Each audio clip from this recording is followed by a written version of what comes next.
What's up guys? PM Modi's final challenge to Pakistan, time to strike back. Video होगी काफी interesting. दशाम Sharma channel से है, detailed बातें पता लगेंगी वीडियो के थ्रू। देखते हैं पूरी वीडियो, फिर अपना पॉइंट भी शेयर करेंगे। बाकी अगर आप चैनल पर नए हो तो प्लीज सब्सक्राइब, वीडियो कर दें लाइक। 1 2 3 गो। तो 22 अप्रैल को पहलगाम में जो अटैक हुआ, जिसमें 28 से ज्यादा टूरिस्ट की जान गई, जहां पर याद रखिए उनको रिलीजियसली टारगेट किया गया, सिलेक्ट किया गया, चेक किया गया कि वो हिंदू हैं, उसके बाद उनकी जान ली गई। एक ने बोला कि मुसलमान अलग हो जाओ और हिंदू अलग हो जाओ, जेंट्स को बस, और हिंदू वाले जेंट्स को गोली मार दी गन से। इतने भयानक और इतने क्लियरली रिलीजियसली मोटिवेटेड अटैक के बाद इंडियन गवर्नमेंट का लगता है बहुत ही स्ट्रॉन्ग रिस्पांस आने वाला है। इनफैक्ट प्राइम मिनिस्टर मोदी ने जो अटैक के समय पर सऊदी का दौरा कर रहे थे, उन्होंने अपने दौरे को बीच में ही रोक दिया था और वापस भारत आ गए। और भारत के हार्टलैंड में, बिहार में जाकर उन्होंने एक स्पीच दी, जहां पर उन्होंने पाकिस्तान को एक बहुत बड़ी और बहुत क्लियर वार्निंग दी। साजिश रचने वालों को उनकी कल्पना से भी बड़ी सजा मिलेगी। Today from the soil of Bihar I say to the whole world, India will identify, track and punish every terrorist and their backers. We will pursue them to the ends of the earth. Modi ji ने अपनी speech में clear कर दिया कि जो आतंकी हैं उनको तो दुनिया के कोने कोने तक जाकर ढूंढा जाएगा, और सिर्फ आतंकी ही नहीं, उनके जो माई बाप बैठे हुए हैं रावलपिंडी में, उनको भी नहीं छोड़ा जाएगा। और बड़ी इंटरेस्टिंग बात यह थी कि स्पीच मोदी जी ने इनिशियली बिहार में हिंदी में शुरू की थी, लेकिन अचानक से उन्होंने अपनी लैंग्वेज इंग्लिश में बदल दी। पूरी दुनिया को कि पूरी दुनिया ये बात जाने कि अब भारत क्या एक्शन लेगा और कितने जोर से लेगा, चाहे कुछ भी क्यों ना हो जाए। मोदी जी की स्पीच सुन के मुझे लायन ऑफ पंजाब यानी लाला लाजपत राय की एक बात याद आई, जो उन्होंने इंडिपेंडेंस मूवमेंट के समय पर कही थी। उन्होंने मुस्लिम कम्युनिटी से कहा था कि देखिए, भगवान के लिए हमें जिहाद से डराने की कोशिश मत कीजिए। हम ये जिहाद का नारा 1200 सालों से सुनते हुए आ रहे हैं। हर जमाने में हर जनरेशन ने ये बात सुनी है, और फिर भी हम यहाँ हैं, जिंदा हैं और अपने धर्म, अपनी सभ्यता के साथ खड़े हैं। जिहाद ने हमें मिटाने की कितनी बार कोशिश की है, लेकिन हर बार नाकाम रहा है, और भगवान कसम आगे भी रहेगा।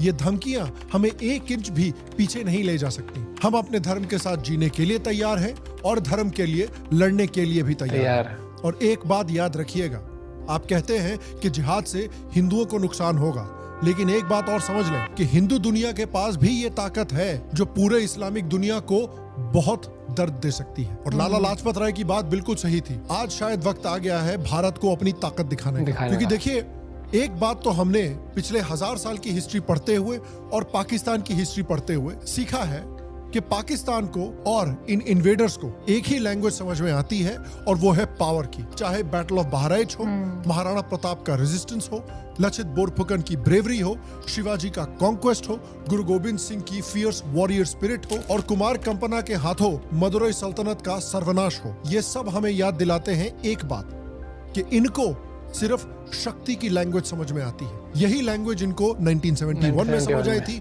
और 1999 में समझ आई थी। और आज से शुरू करके पाकिस्तान के साथ कम्युनिकेट करने का सिर्फ एक गोल्डन रूल होना चाहिए कि पाकिस्तान से अब सिर्फ 2 भाषाओं में कम्युनिकेशन होगी, ताकत और ह्यूमिलिएशन। और इसलिए पाकिस्तान से बदला जरूर लेना चाहिए, लेकिन ये बदला जो लिया जाए वो दिखना भी चाहिए, क्लियरली दिखना चाहिए। और सिर्फ दिखना भी नहीं, बल्कि भारत के लोगों का मानना है कि ये धमाकेदार होना चाहिए, स्पेक्टेकुलर होना चाहिए। इतना स्पेक्टेकुलर कि पहलगाम के जो हार्ट ब्रेकिंग विजुअल्स हैं उनकी याद धुंध में चली जाए। और ये जो बिन कासिम के नतीजे बैठे हुए हैं पाकिस्तान में, वो उस रिटेलिएशन के बाद 10 साल तक क्या, कम से कम 1 सेंचुरी तक भारत की तरफ आंख उठा के जिस तरह से इस समय पर गवर्नमेंट बात कर रही है, मीटिंग्स कर रही है, प्लानिंग कर रही है, लगता है यहाँ पर कुछ बड़ा एक्शन लेने का प्लान है। इनफैक्ट मोदी गवर्नमेंट ने ऑलरेडी कुछ 1-2 बहुत बड़े एक्शंस लिए हैं। तो क्या एक्शंस लिए गए हैं, इनसे क्या रिजल्ट आएगा और फ्यूचर में क्या एक्शंस आ सकते हैं, उनके बारे में हम बात करते हैं। लेकिन उसके पहले ये अब बात करते हैं कि इंडिया ने अभी तक क्या एक्शन लिया है, जिससे हमें शायद कुछ इंडिकेशन मिल सके कि government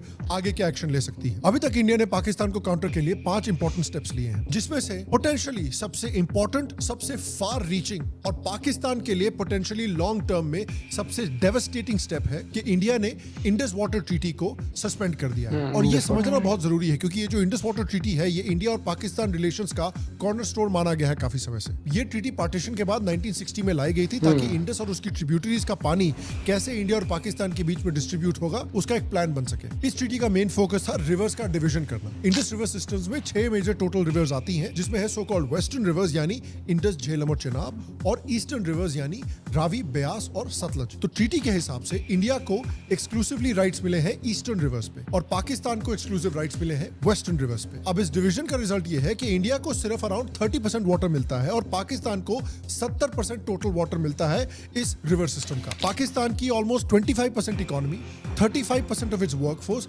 depend on the Indus river waters. Nearly 85% Pakistan का टोटल पानी इंडस और उसकी ट्रिब्यूटरी से आता है और अब इस ट्रीटी को सस्पेंड कर दिया गया है। इंडिया ने बोला है कि देखिए, हम इन नदियों पर डैम बनाना शुरू करेंगे और इन नदियों का पानी धीरे धीरे डाइवर्ट करना शुरू करेंगे पाकिस्तान से। इनफैक्ट इंडिया अपेरेंटली अफगानिस्तान के साथ भी काम कर रहा है पाकिस्तान के वेस्ट साइड में कुनार नदी और काबुल नदी को डैम करने का, यानी ईस्ट से ही नहीं वेस्ट से भी पाकिस्तान को पानी साला नहीं आने देंगे। इंडिया ने ऑलरेडी 93 डैम्स प्लान किए हैं इंडस रिवर सिस्टम में और कुछ ऑलरेडी कंप्लीट हो चुके हैं और इसलिए कुछ लोगों का मानना है कि ये जो स्टेप लिया है इंडियन गवर्नमेंट ने, ये लॉन्ग टर्म में किसी वॉर से भी ज्यादा डेवास्टेटिंग हो सकता है पाकिस्तान के लिए। अब देखिए, यहाँ पर इकोनॉमी नहीं चलेगी तो क्या करेंगे फिर? इंडिया को अभी भी बहुत सारा इंफ्रास्ट्रक्चर बिल्ड करना पड़ेगा इस रिवर सिस्टम पे to actually block the water from going into Pakistan. अभी 2-3 साल तक पाकिस्तान को उतना फर्क नहीं पड़ने वाला क्योंकि वो इंफ्रास्ट्रक्चर पानी को डाइवर्ट करने का या ब्लॉक करने का इंडिया ने अभी बिल्ड नहीं किया है। लेकिन 3 या 4 सालों में पाकिस्तान की हालत बहुत बुरी हो सकती है। यहाँ पर दूसरा बड़ा इशू है कि भाई देखिए, चाइना के पास भी कुछ पावर है यहाँ पर। इनफैक्ट नॉर्थ इंडिया में 20% जो पानी आता है वो तिब्बत से आता है और तिब्बत को चाइना कंट्रोल करता है। तो अगर इंडिया ने इंडस वाटर ट्रीटी सस्पेंड कर दी और उन्होंने बोला कि भाई हम पाकिस्तान का पानी ब्लॉक करेंगे, तो चाइना के पास भी फिर एक एग्जाम्पल आ जाता है कि ठीक है, इंडिया कर रही है ना, तो हम भी इंडिया का ब्लॉक करेंगे। तो अगर चाइना ने ऐसा किया तो इससे इंडिया को काफी परेशानी हो सकती है। लेकिन ये बात याद रखिए कि बांग्लादेश का मेजॉरिटी पानी भी तिब्बत से ही आता है। तो अगर चाइना ने ये पानी ब्लॉक किया तो इंडिया को तो परेशानी होगी, लेकिन बांग्लादेश की माँ बहन एक हो जाएगी। लेकिन इंडिया को ये परेशानी होने के बावजूद India is going ahead with this. क्यों? क्योंकि मोदी गवर्नमेंट का लगता है, ओपनली मानना है कि देखिए, हमको नुकसान होगा लेकिन हमारी प्रायोरिटी अब है पाकिस्तान को बर्बाद करने की। हम झेलेंगे लेकिन पाकिस्तान को बर्बाद करके ही रहेंगे। हमारा खून बहेगा लेकिन पाकिस्तान का सर जाएगा। और इंटरेस्टिंग बात यह है कि जब इंडिया ने ये अनाउंस किया, उसके रिस्पॉन्स में पाकिस्तान ने कहा कि अब वो इंडिया के साथ कोई भी बायलैटरल ट्रीटी को रिकॉग्नाइज नहीं करेगा। अबे साले, पहले कौन सी ट्रीटी को तुमने रिस्पेक्ट कर लिया बे? इंडिया ही इकलौता देश है जो हर एक ट्रीटी का रिस्पेक्ट करता हुआ है, चाहे सीज फायर हो, ट्रेड एग्रीमेंट हो, इंडस वाटर ट्रीटी हो। ये बोलने में पाकिस्तान ने एक बहुत बड़ी स्ट्रेटेजिक गलती कर दी है। और ये स्ट्रेटेजिक गलती क्या है? देखिए, पाकिस्तान ने कहा है कि वो शिमला अग्रीमेंट को भी रिजेक्ट करने की तैयारी कर रहे हैं। और ये उनके लिए स्ट्रेटेजिक गलती क्यों है? क्योंकि आइए शिमला अग्रीमेंट को जल्दी से समझते हैं।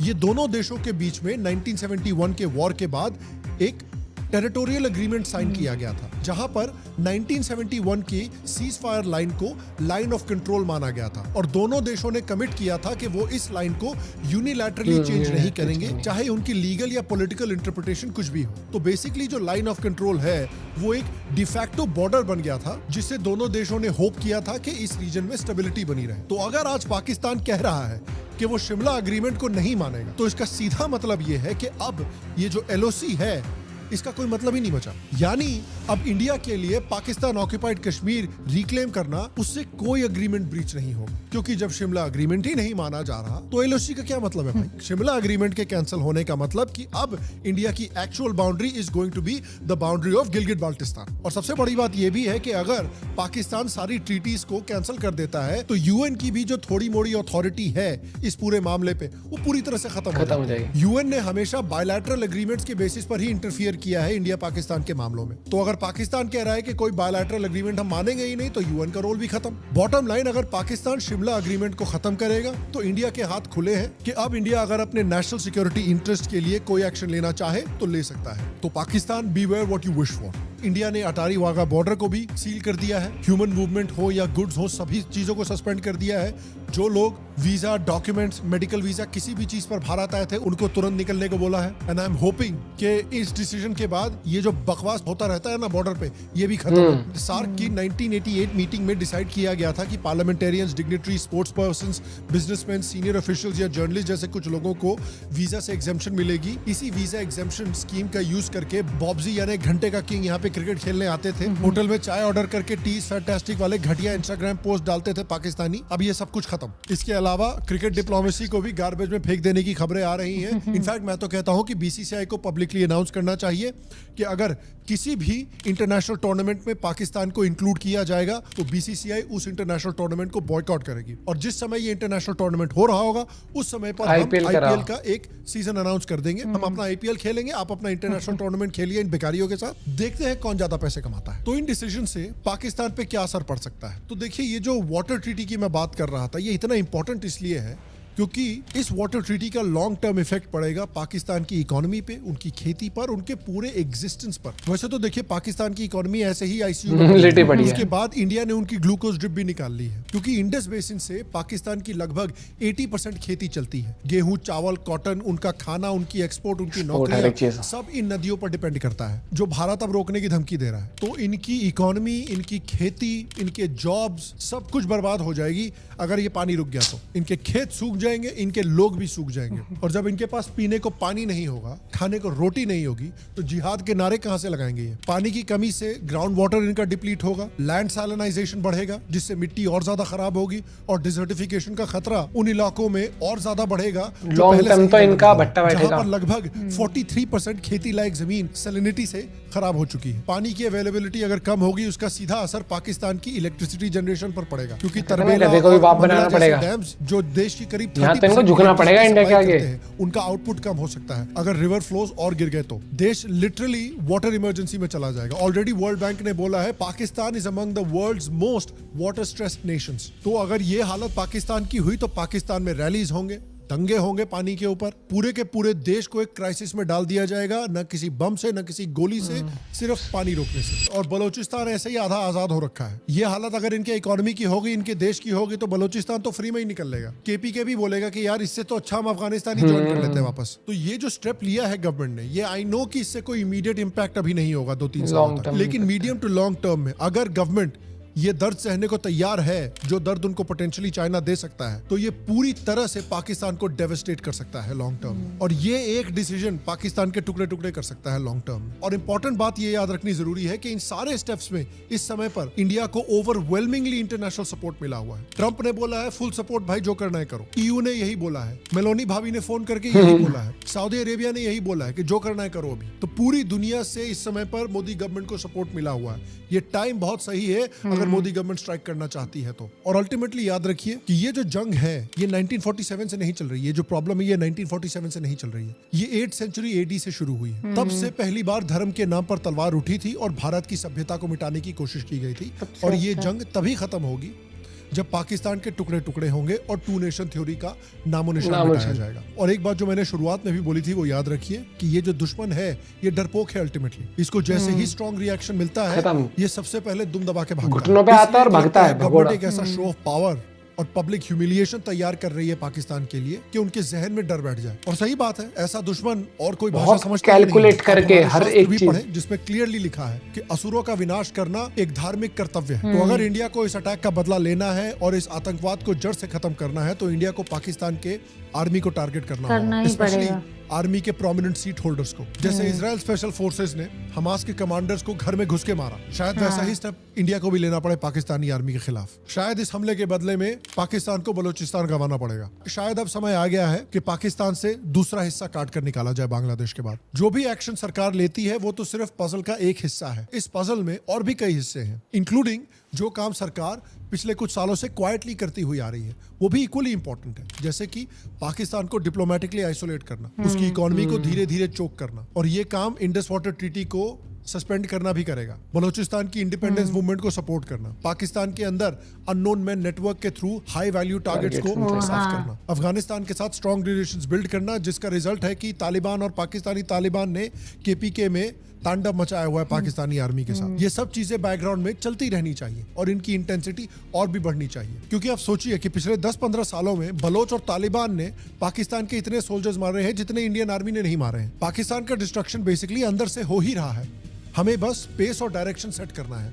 एक मेजर एक्शन जरूर होना चाहिए जो पूरी दुनिया देखे, जो पूरा भारत देखे, ताकि पाकिस्तान के खिलाफ डिटरेंस क्लियरली एस्टैब्लिश हो। लेकिन उसके बाद इंडिया को पाकिस्तान को खुद ही अंदर से टूटने देना चाहिए। और देखिए, आने वाले दिन सिर्फ पाकिस्तान के लिए डिफिकल्ट नहीं होंगे, ये भारत के लिए भी डिफिकल्ट होंगे। इंडिया को भी कुछ पेन हो सकता है और इंडिया की पब्लिक को भी शायद मेंटली कुछ पेन बर्दाश्त करने के लिए तैयार होना पड़े। अगर इंडिया फाइट बैक करेगा तो ये एक ब्लडलेस फाइट नहीं होगी, इसमें भारत को भी कुछ सैक्रिफाइसेस देने पड़ेंगे unfortunately. And I hope the public is ready and I hope the public is United, because this is the most important time जब देश को यूनाइटेड होना चाहिए, देश के लोगों को यूनाइटेड होना चाहिए। कुछ सालों के लिए ये कास्ट, रीजन, मेरा लैंग्वेज, ये सब बकवास भूल जाइए। ये यूनाइट होने का टाइम है। ये सिविलाइजेशन की लड़ाई है, ये धर्म की लड़ाई है और किसी भी हालत में असुर इस लड़ाई को नहीं जीतेंगे। और मैं आपसे पूछना चाहता हूँ कि आपके हिसाब से मोदी ने जो ये स्ट्रॉन्ग वार्निंग दी है पाकिस्तान को, ये स्ट्रॉन्ग मैसेज दिया है पाकिस्तान को हार्टलैंड में जाके पूरी दुनिया के सामने कि इंडिया छोड़ेगा नहीं पाकिस्तान को, क्या लगता है क्या स्टेप लेगा इंडिया? क्या आपको लगता है कि एक वॉर होगी? क्या आपको लगता है कि एक एयर स्ट्राइक होगी, नेवल स्ट्राइक होगी? किस तरह से इंडिया रिस्पॉन्ड करेगा? Please let me know in the comment section down below. बाकी मैं आपसे अगले एपिसोड में मिलूंगा, तब तक स्वस्थ रहें, सुखी रहें, फिर मिलेंगे। और आप सबको सेक्युलर प्रणाम। एक सेकुलर प्रणाम। देखो, ये चीज़ तो हम नहीं बता सकते कि एयर स्ट्राइक होगी, नेवल स्ट्राइक होगी, किस तरीके से होगा, लेकिन इतना पता है कि बहुत ही सही तरीके से वो कैलकुलेट करके कि कैसे कैसे चोट पहुंचा सकते हैं कि वो उसको उभरने में ही सालों साल लग जाए। और वो जब उभरने के बाद जब कभी पहले तो उभरेगा नहीं, और जब सोचे भी ना, कुछ दिमाग में ख्याल भी आए, तो उनकी रूह कांप जाएगी, गलती से भी नहीं करना। और दूसरी बात, मैं तो ये चाहता हूँ कि इनकी आर्मी और इनके लीडर्स में ऐसा खौफ बैठ जाए कि इनकी ऐसी नौबत आए कि देश छोड़ के भागे हैं, कि इनको ये हो जाए कि वो कर रहे हैं तो भाग जाएंगे, पैसा ऑलरेडी इतना कमा लिया है। तो वो बात अलग है कि भाग के जहाँ भी विदेश में जाएंगे तो इंडिया के लोग तो हैं ही विदेश में, हर जगह इनके लोग ही फिर इनका वो अगला जो आएगा उसको भी निगाहों से देखेंगे ना फिर कि भाई तेरे बस क्योंकि याद होगा भी कुछ दिन पहले इन्हीं का वो बाजवा है, कौन है जो पहला इससे पहले था, उसका एक लेडी ने उसकी इतनी एस्तेसी कर दी थी, कहीं अपनी वाइफ के साथ बैठा हुआ था, धूप सेक रहा था, ग्रीस या इटली कहीं घूम रहा था ना। भाई देखो, ये होता है कि डिप्लोमेटिक तरीके से भी तुम्हारे घर में इज्जत है ना बाहर जाके इज्जत है। और आप देखो ना कि जैसे इंडस वाटर ट्रीटी, उसके थ्रू जिस तरीके से इनको चोट पहुंचाई जाएगी, अभी मिलिट्री एक्शन जितना भी होगा, ठिकाने, अब ऐसा नहीं होगा कि कोई एक ठिकाना है, इनके टारगेट तगड़े लेवल पर हर एक चीज। और ये ऑपरेशन मुझे लगता है कि ये सालों साल चलने चाहिए। अब इनको तो मैं डर ऐसा रहना चाहिए कि भैया कि कहीं पे भी कुछ भी हो सकता है। ये चीज मैं बोलूंगी, कश्मीर को लेके थोड़े से रिलैक्स वाले उसमें आ गए थे कि चलो ठीक है, लेकिन नहीं, ये चीज देख लो कि पड़ोसी तो इसे बोलो ही मत कि ये इतने गंद है। तुम्हारे पड़ोस में एक गटर है, वो बार बार भरता है, ठीक है, तो आपको उसे लगातार क्लीन करना पड़ेगा। और ये वेट नहीं करना कि ओवरफ्लो की गंदगी मचा दे आपको, उसको साथ साथ क्लीन। जैसे इनकी क्या हरकतें थी, कुछ टाइम में ये हरकत करते हैं, इनको डोज ही देनी पड़ेगी, इनके ऊपर ऐसे मंडराना पड़ेगा। में भी हमारे जो आर्मी के जवान है वो कुछ टाइम में वो शहीद होते हैं। ये देख ले, 10-15 दिन में एक न्यूज आ जाती है, आज हमारा एक जवान वीरगति को प्राप्त हुआ। इन्होंने क्यों ऐसे टुच्चे लोगों पे अपना एक जवान, तो क्या उसका इतना सा एक ब्लड ड्रॉप भी नहीं जानी चाहिए। इन्हें करो, डर ही इतना बना दो कि अगर बिल में है ना तो बिल के बाहर तो कभी आने की सोचे भी नहीं है। और बिल क्या, मैं तो कह रहा हूँ बिल में घुस के अपना पॉइंट भी आप लोग भी शेयर कर सकते हो। मिलते हैं वीडियो के साथ, बाय बाय, टेक केयर।